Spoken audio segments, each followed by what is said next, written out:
কি তোমাদের মনে হচ্ছে তাই তো যে ডালের উপর সাদা সাদা ডিমের মতো কি? তো চলো আজকে তোমাদের একটা নতুন ডালের রেসিপি শেয়ার করব। Hello everyone, welcome to my channel আমি লিয়া আফসাম। তো আজকে তোমাদের সঙ্গে একটা নতুন ডালের রেসিপি শেয়ার করব। এটা হচ্ছে মসুর ডাল দিয়ে।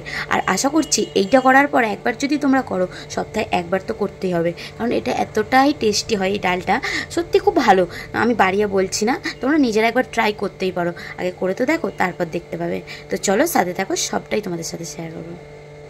তো দেখো আমি এখানে 1 কাপ মসুর ডাল নিয়ে নিয়েছি, আর এটা 15-20 মিনিটের মতো ভিজিয়ে রেখেছি। ডালটাকে ভালো করে ধুয়ে ভিজিয়ে রেখেছি।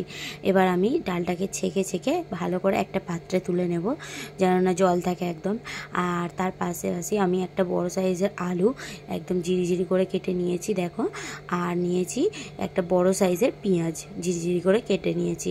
তার পাশাপাশি নিয়েছি 4-5টার মতো কাঁচা লঙ্কা, সেটাকেও আমি চিড়ে দিয়েছি যাতে ওর ঝাল ভাবটা একটু বেরোয়।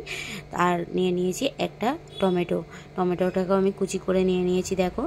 আর এখানে নিয়ে দিচ্ছি পরিমাণ মতো হলুদ গুঁড়ো, আর তার পাশাপাশি দিচ্ছি পরিমাণ মতো নুনের গুঁড়ো, আর দিয়ে দিচ্ছি অল্প একটু জিরে গুঁড়ো।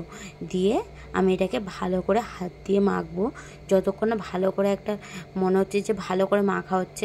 ধরো 3-4 মিনিটের মতো এটা হাত দিয়ে ভালো করে মাখবে। মনে রাখবে চামচ দিয়ে কিন্তু মাখবে না, হাত দিয়ে যতটা মাখালে সুন্দর হবে জিনিসটা, ততটা কিন্তু চামচ দিয়ে হবে না। আর এখানে মনে রাখবে তারপরে মাখানোর শেষের দিকে হয়ে গেলে একটু তেল অ্যাড করে দেবে। এটা সর্ষের তেল দিলে বেশি টেস্ট বাড়ে। আমার কাছে সর্ষের তেলটা ছিল না, তাই আমি সাদা তেল দিয়েছি।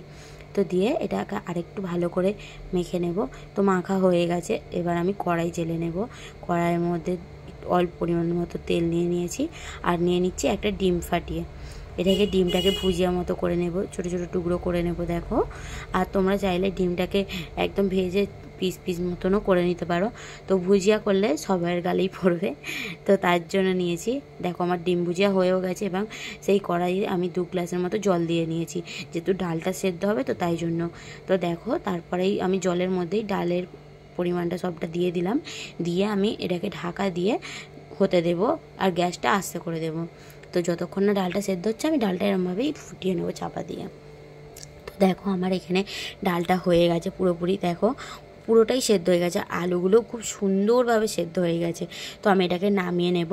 নামিয়ে কড়াইতে আবার অল্প পরিমাণ দেখো একটু তেল দেব। তেল দিয়ে আমি ফোড়নে দেব 2টো শুকনো লঙ্কা, আর অল্প একটু গোটা জিরে, আর তার সঙ্গে 4-5 কোয়ার মতো রসুন কুচি দিয়ে ভালো করে এটা একটুখানি লাল করে ভেজে নিয়ে, আর তারপরে আমি দিয়ে দেবো ওই ডালটা, যেটা আমি করে রেখেছি ওই ডালটা আমি দিয়ে দেব।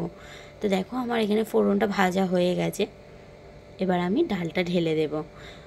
তো ডালটা ঢেলে দিয়েছি। এবার শুধু সবাই দেখবে যে নুনের পরিমাণটা ঠিক আছে কি না। এবার আমার একটু নুনটা কম হয়েছিল যেহেতু, তাই আমি আরেকটু নুন অ্যাড করলাম। আর এবার আমি উপর থেকে ওই ডিম ভুজিয়াটা ছড়িয়ে দেব। আর পাশাপাশি আমি একটু ধনেপাতাও কেটে রেখেছি, সেটাও আমি দিয়ে দেবো। ধনেপাতা দিলে ধনেপাতার একটা যে সুন্দর ঘ্রাণ আছে, সেটা খুব ভালোভাবে পাওয়া যায়। তো দেখো আমি দিয়ে দিলাম। ডাল আমার পুরোপুরি হয়ে গেছে।